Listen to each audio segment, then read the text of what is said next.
Praise the lord. Good morning అండి, అందరూ బాగున్నారా?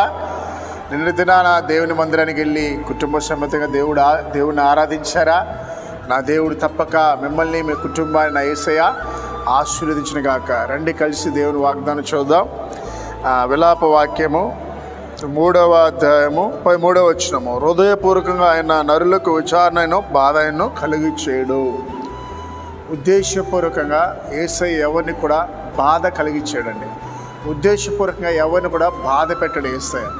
ఒకవేళ ఆయన పరీక్ష పెడితే అది నీ మేలు కొరకే. వాస్తవంగా మనం అనుభవించే బాధలు కీడంతా కూడా మనం చేసిన పాపాన్ని బట్టే. ఒకవేళ నీలో పాపం ఉందనుకోండి, ఆ పాపాన్ని బట్టి నువ్వు బాధను అనుభవిస్తున్నావు. ఈరోజు నీకు ఉన్నటువంటి చెడు అలవాటుని బట్టే, త్రాగుడిని బట్టే మీరు 2 కిడ్నీలు ఫెయిల్యూర్ అయిపోయింది. ఈరోజు నీకున్నటువంటి అక్రమ సంబంధాన్ని బట్టే నీ కుటుంబం విచ్ఛిన్నం అయిపోయింది.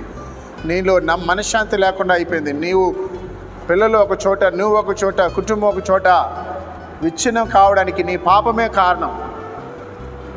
కనుక సహోదరుడా, ఎప్పుడైనా మేల్కో. నువ్వు ఈ స్థితికి కారణం ఏంటంటే దేవుడు కాదు. చాలామంది దేవుడు అనుకుంటున్నారు.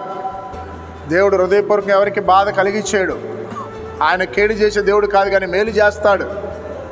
కనుక ఇప్పుడు నువ్వు అనుభవిస్తున్న కీడు దేని బట్టి అంటే నువ్వు చేసిన పాపాన్ని బట్టి. ఒకవేళ అందులో కొనసాగితే ఖచ్చితంగా ఆ పాపాన్ని బట్టి ఇంకా శిక్ష నీకు ఉంటుంది. కనుక ఇప్పుడైనా కళ్ళు తెరవండి. ఇప్పుడైనా పరిశుద్ధాత్మని హెచ్చరించినప్పుడు నువ్వు చేసిన పాపం నీకే తెలుసు కాబట్టి ఆ కనికరం గల దేవుని దగ్గర వచ్చి మోకరించి పశ్చాత్తాపడి, దేవా, నీకు నువ్వు పరలోకానికి విరోధంగా నేను పాపం చేసినయ్యా, నన్ను క్షమించు స్వామి అని పశ్చాత్తాపడితే నా యేసయ్య కనికరం నీ మీద ఉంటుంది. ఆయననే పాపములను క్షమిస్తాడు, శుద్ధ హృదయం కలుగు చేస్తాడు, మనశ్శాంతిని ఇస్తాడు, పోగొట్టిన వాటిని తిరిగిస్తాడు, నీ స్థితిని మారుస్తాడు. కనుక యవ్వనస్తులారా, ఇంకా ఎన్నాళ్ళు నువ్వు పాపంలో బ్రతుకుతావు?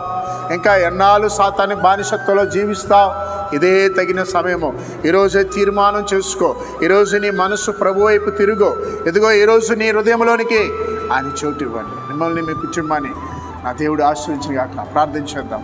మహాగణుడా, పరిశుద్ధ ఉదయకాలన ప్రభా, ఎంతోమంది రోడ్డు మీద ప్రయాణం చేసిన వారికి, స్కూల్కి వెళ్తున్న వారికి, కాలేజీకి వెళ్తున్న వారికి తోడున్నా ప్రభా. విడిపోయిన ప్రభా భార్య భర్తను జతపరచండి.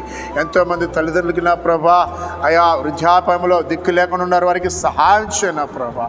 ఈరోజునైనా అప్పులుబులు ఉన్న వారికి సహాయం చేయండి.